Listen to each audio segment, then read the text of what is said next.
निर्मोही अखाड़ा, एक ऐसा अखाड़ा चित्रकूट का जहां मुख्यमंत्री योगी आदित्यनाथ भी आते जाते रहे हैं। बतौर मुख्यमंत्री वो निर्मोही अखाड़ा आए भी थे। आज एक ऐसे ही अखाड़े से हम 2024 के लोकसभा के चुनाव का जो अखाड़ा है उस पर बात करेंगे। और चित्रकूट तो श्री राम की तपस्थली है और तपस्वी श्री राम की तपस्थली से एक बार फिर 2024 के इस चुनाव का बहुत बड़ा निर्धारण होने जा रहा है। और हमारे साथ बात करने के लिए कौन है, आप देख सकते हो कि भगवाधारी श्री महाराज जी अरुण चैतन्य पुरी, इनका परिचय है और इनके कृतित्व और इनकी बातों को तो अब आप आगे सुनेंगे और जानेंगे कि ये क्या सोचते हैं। कानपुर लोकसभा क्षेत्र से संबंध रखते हैं तो कानपुर के सांसद का जो रिपोर्ट कार्ड बीजेपी तैयार करवा रही है और जो जनता का रिपोर्ट कार्ड है वो भी हम आगे चर्चा में इनसे बात करेंगे कि जनता कानपुर की क्या कहती है, वहां की जनता क्या सोचती है और कानपुर की लोकसभा क्षेत्र में भी क्या होने जा रहा है। स्वागत है आपका फुल स्टॉप पे। बहुत अभिनंदन करता हूं सम्माननीय दुबे जी, आपका और आपके सभी सम्मानित दर्शकों का। भगवती पराम्बा महारानी मंदाकिनी के पावन श्री चरणों और निर्मोही अखाड़ा पवित्र स्थान आपने बताया है। हम सभी लोग जब भी यहाँ आते तो यहीं पे आकर रुकते हैं सम्माननीय शास्त्री जी के सानिध्य में। तो बहुत अभिनंदन आपका और आपके दर्शकों का। तो महाराज जी, आप कानपुर की लोकसभा क्षेत्र से संबंध रखते हैं। कानपुर में बड़े बड़े लोग आकर के चुनाव लड़ते रहे, तो वहाँ का रिपोर्ट कार्ड थोड़ा बहुत तो आप बता ही सकते हैं। देखिए, कानपुर महानगर मैनचेस्टर है एशिया महाद्वीप का। कानपुर कला, शिक्षा, संगीत, साहित्य, धर्म, अध्यात्म, न्याय और मीमांसा, कर्मकांड, कृषि, दर्शन, पत्रकारिता, उद्यम, श्रमशील, संयम, सदाचार और पत्रकारिता के क्षेत्र में, न्याय के क्षेत्र में एशिया की सबसे बड़ी बार एसोसिएशन है। 24,000 अधिवक्ता मित्र हमारे कानपुर महानगर में वास करते हैं। बहुत बड़ा महानगर है और विभिन्न क्षेत्रों के वहाँ पे विशेषज्ञ और मर्मज्ञ लोग रहते हैं। हमें गर्व है कि हम कानपुर से हैं और कानपुर वासियों को निरंतर स्नेह, प्रेम, सानिध्य मुझे प्राप्त होता रहता है। इसका भी मुझे प्रसन्नता है। तो जब हम क्या कहते हैं कुछ कानपुर के लोगों से बात कर रहे थे, और चूंकि बतौर पत्रकार बहुत सारे पत्रकार साथी जुड़े हैं, कुछ वहाँ की जनता भी जुड़ी हुई है, तो बात हुई कि बीजेपी सांसदों का रिपोर्ट कार्ड तैयार कर रही है। तो वहाँ से हमारे कुछ मित्रों ने एक बात बड़ी कही कि कानपुर की जनता तो सांसद से अनाथ हो चुकी थी, क्योंकि सीधे जनता का और सांसद का कोई जुड़ाव नहीं रहा। जनता जैसे एक पत्थर के सामने भी जा करके सोच मानती है कि ये भगवान है, तो उनसे अपनी बात कह लेती है, लेकिन कानपुर की जनता अपने सांसद से शायद सीधे उस तरह बात नहीं कर पाई है। देखिए, मैं माननीय सांसद जी के विषय में किसी प्रकार की कोई टिप्पणी नहीं करूंगा।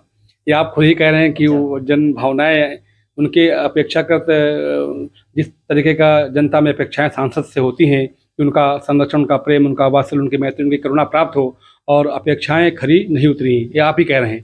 तो हम चूंकि कुछ नहीं कहेंगे, और राजनीतिक चीजें आप जानते हैं कि तीन के ताड़। आप बचने का प्रयास कर रहे हैं, आप बचिए, लेकिन क्या कहते हैं जनता ने तो कहा है। ये आपके माध्यम से सुन रहे हैं, जनता भी कहती रहती है कि 10 साल में पूर्व डॉक्टर मुरली मनोहर जोशी जी हमारे सांसद थे। तो चूंकि जब बहुत बड़े नेता क्षेत्र में आते हैं तो उनका उतना स्नेह और सानिध्य आम जनता को नहीं मिल पाता है। और एक उम्र भी होती है जब व्यक्ति शरीर से थक जाता है तो भी उसकी परफॉर्मेंस में कमी आती है। और अगर युवाओं को मौका मिलेगा तो अच्छी परफॉर्मेंस होगी, ऐसा मुझे लगता है। तो आप युवाओं को मौका मिलेगा, किसको आप युवा मानते हैं? उम्र को मानते हैं? 25 साल, 30 साल, 32 साल, 35 साल का युवा? देखिए, ईवानी विवेक से, बुद्धि से, चैतन्यता से, स्वभाव से, शरीर से भी। तो शरीर की जो ईवानी है वो भी अत्यंत आवश्यक है। मन मेरा बहुत चहक रहा है और शरीर से हम थके हैं, तो शरीर की ईवानी, शरीर का जो एवन है वो भी बहुत महत्वपूर्ण होता है। तो हमें लगता है कि किसी अगर युवा को एक बार अवसर मिलेगा, जो कि दुर्भाग्य से पिछले कई वर्षों से कानपुर महानगर कोई प्रतिनिधि सांसद के रूप में ऐसा युवा नहीं आया है, जो मेच्योर भी हो, गंभीर भी हो, विनम्र भी हो, सरल भी हो, सहज भी हो, उदार भी हो, और समाज की सेवा में 18 घंटे देने वाला हो, जिसका बहुत मोटा बैंक बैलेंस ना हो, जो बहुत संपत्ति और प्रॉपर्टी की तरफ जिसका आकर्षण ना हो। कोई त्यागी पुरुष ऐसा होना चाहिए, जैसा मुझे लगता है। बात करते हैं महाराज जी, पैसा नहीं होगा, प्रॉपर्टी नहीं होगी, चुनाव कैसे लड़ लेगा? चुनाव लड़ाने के लिए वहाँ हमने कहा ना कि मैनचेस्टर है कानपुर, वहाँ पे कम से कम 1 लाख से अधिक लोग अरबपति हैं कानपुर में। तो सबका सानिध्य है और सब लोग सहयोग करते हैं। जब कोई ऐसा आएगा तो हम लोग सहयोग करेंगे, और तमाम लोग ऐसे हैं जो सहयोग करेंगे, और उसको चुनाव लड़ाया जाएगा और चुनाव से जिताया भी जाएगा। ये तो ऐसा है कि आजकल संत भी बहुत ज्यादा राजनीति करने को आतुर रहते हैं, और संत कहते हैं हम तो हमेशा युवा रहते हैं, विचारों से तो वैसे भी युवा रहते हैं। तो हो सकता है कि आप भी उन युवा में से एक हो जाए। तो देखिए, मैंने एक पॉलिटिकल पार्टी बनाई थी पूर्व में, भारतीय जनता पार्टी में उसका विलय किया था, और ये तय हुआ था। भारतीय जनता पार्टी कुछ सम्मानित नेताओं ने मुझसे कहा था कि हम समय आने पे आपको कुछ अच्छा दे करके आपके कार्यकर्ताओं की भावनाओं को सम्मान किया जाएगा। तो शायद ऐसा हो सके कि भारतीय जनता पार्टी हमारी बात को सुन करके गंभीरतापूर्वक विचार करके हमारी कानपुर की जनता की भावनाओं का ध्यान रखकर उनका सम्मान करे, और अगर वो टिकट सिंबल अपना प्रदान करती है तो निसंदेह भारत की कुछ चुनिंदा संसदीय सीटों में से एक जो अपार विजयश्री की ओर बढ़ेगा कानपुर महानगर, मतलब लाखों की लीड लेकर के कानपुर के इतिहास में। ये बड़प्पन की बात मैं नहीं कर रहा हूँ, अहंकार की बात नहीं कर रहा हूँ। जिस प्रकार से मैं 30 साल से कानपुर के जनता के बीच में हूँ, सभी उनके दुख सुख में मैं साथी रहा हूँ, तो उस अनुभव के आधार पर मैं कह रहा हूँ कि अपार लाखों के ऊपर की विजयश्री की प्राप्ति होगी अगर ऐसा भाजपा करती कैसे है। आप भगवा पहन के जाएंगे और इतना बड़ा अखाड़ा खोद दिया है स्वामी प्रसाद मौर्य ने, और उसके बाद मुसलमान ये भगवा कलर देखेगा तो कितना बड़ा एंटी वोट तैयार होगा महाराज जी, कैसे कह सकते हैं आप? जहाँ मैं रहता हूँ वहाँ पे 98% मुस्लिम आबादी है। मेरा आश्रम जहाँ पे है, और बहुत सारे मुस्लिम्स, हालांकि बहुत सारे मुस्लिम ऐसे भी हैं जो कमल के सिंबल को लाइक नहीं करते हैं, वो ऊपर से लगे रहेंगे आपको, और जब वोट करने का समय आएगा तो और कहीं। परंतु जो भाजपा की नीति वर्तमान की है, सबका साथ, सबका विकास, सबका विश्वास और सबका प्रयास, तो ये निसंदेह इसका बहुत सारे मुस्लिम वर्ग में, खास करके मुस्लिम महिलाएं, जिनमें बहुत गहरा प्रभाव पड़ा है, और वो भाजपा की नीति को पसंद कर रही हैं और उनका समर्थन, वोट और सपोर्ट देने को तैयार हैं। तो क्या आप अटल जी के साँचे में अपने आप को बैठा रहे हैं कि मुस्लिम समाज आपको पसंद करेगा? देखिए, मैं भगवान कृष्ण के बात में बिलीव करता हूँ। भगवान श्री कृष्ण ने कहा कि सर्वतः पाणिपादम, परमात्मा कहते हैं कि सर्वभूतस्तमात्मानम, सभी जगह, सभी आत्माओं में, सभी विवेक में, चित्त में, हृदय में, रक्त की कोशिकाओं में, धमनियों में, दिल में, दिमाग में मैं ही वास करता हूँ। तो सर्वभूत इतरता परमात्मा एक तरफ से सबके हिंदू, मुसलमान, सिख, ईसाई जो चेतना है वो ईश्वरी है। मैं भगवान कृष्ण, अटल बिहारी वाजपेयी, नरेंद्र मोदी, योगी जी जिस शहर में गोरखपुर से हैं, वहाँ पे एक मुस्लिम खातून वहाँ की सभासद हैं, तो लगातार उनका किसी से विरोध नहीं है। जैसे को तैसे ही स्थिति, अगर आप प्रेम करेंगे तो बाबा जी प्रेम करेंगे, अगर आप विरोध करेंगे तो बदले में सीधी बात है कि विरोध भी सामना करना पड़ेगा। तो भाजपा की नीति कोई मुस्लिम विरोधी की नीति नहीं है। भाजपा चाहती है अच्छे लोगों का आगे बढ़ाना, उनका डेवलप करना, ये भाजपा की नीति है। मतलब सठे साठ्यम समाचारित, निसंदेह ऐसा आप कह सकते हैं, सठे साठ्यम समाचारित ये होना भी चाहिए। शास्त्र यही कहते हैं कि अगर जो जैसा आपसे व्यवहार करेगा, और भगवान श्री कृष्ण ने गीता में कहा यथा माम प्रपद्यन्ते ता सदैव भजाम्यहम्, हम जो मुझको जैसे भजेगा हम भी उसको ऐसे भजेंगे। तो आपको क्या लगता है कि स्वामी प्रसाद मौर्य जैसे नेताओं ने हिंदुओं को बांटने के लिए उन्होंने साफ आरोप लगाया है कि कुछ जातियों को नीच जाति कह दिया, अधम कह दिया, और उनको कह रहे हैं कि अपने अधिकारियों को के लिए लड़ना है। आप चित्रकूट में बैठे हैं, तुलसीदास जी इसी चित्रकूट के हैं जिन्होंने रामचरितमानस लिखा, और राजापुर यहाँ से 35 किलोमीटर की दूरी पर है। अब आप इसी स्थान पर बैठ करके निर्मोही अखाड़ा पर क्या संदेश देना चाहेंगे कि भाजपा के राम या स्वामी के जो राम है, क्या कहेंगे?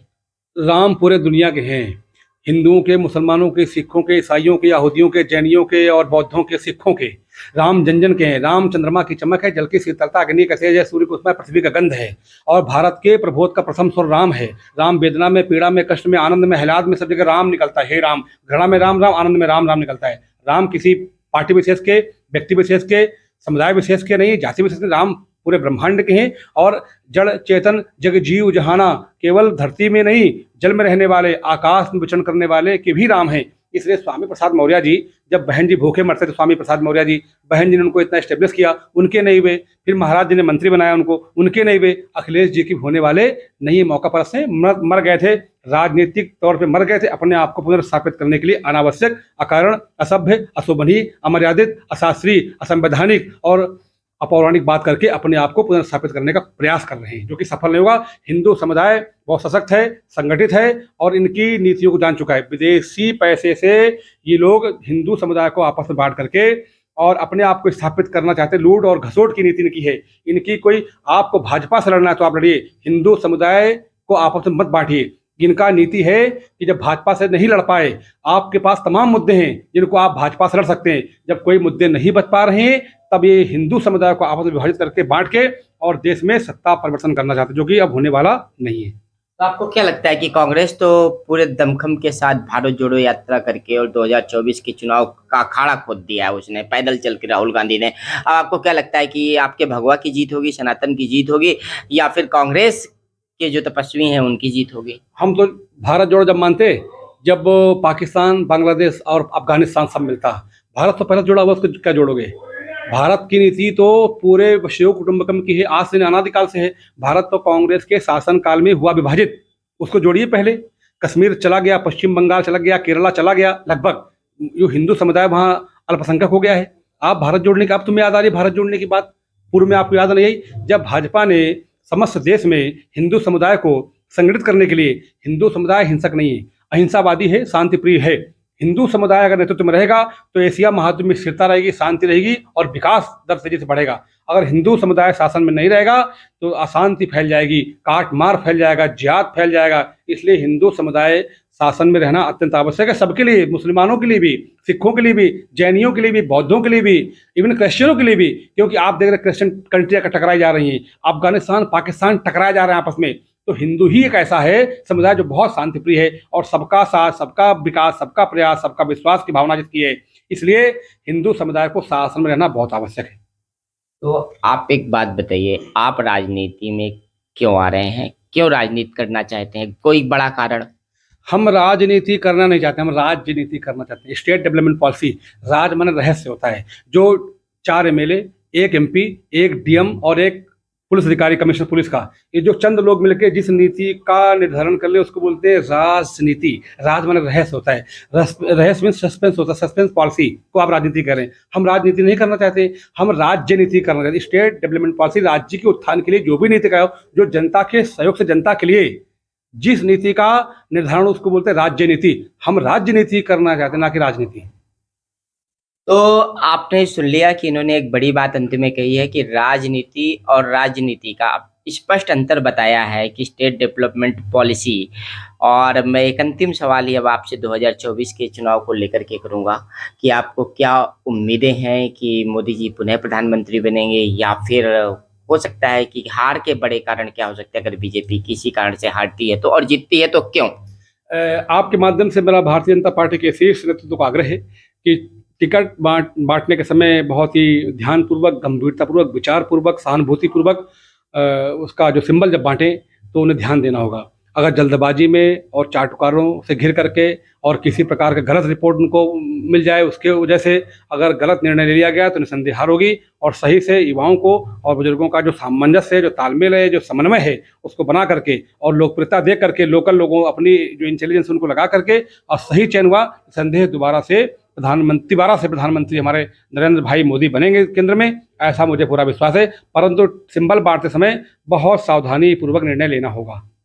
तो आपने सुना है ये पूरा साक्षात्कार, और बड़े ही स्पष्ट तरीके से उन्होंने बीजेपी के शीर्ष नेतृत्व को भी बड़ी अच्छी सलाह दी। और 2024 का जो अखाड़ा खुद चुका है, आज आप ये तय मान लीजिए कि निर्मोही अखाड़ा से जो साक्षात्कार हमने किया है और जो रिपोर्ट कार्ड, जमीनी रिपोर्ट कार्ड, जनता का रिपोर्ट कार्ड देना हमने शुरू किया है, इससे लाभ तो बीजेपी को भी होगा और लाभ विपक्ष को भी होगा और लाभ जनता को भी होगा।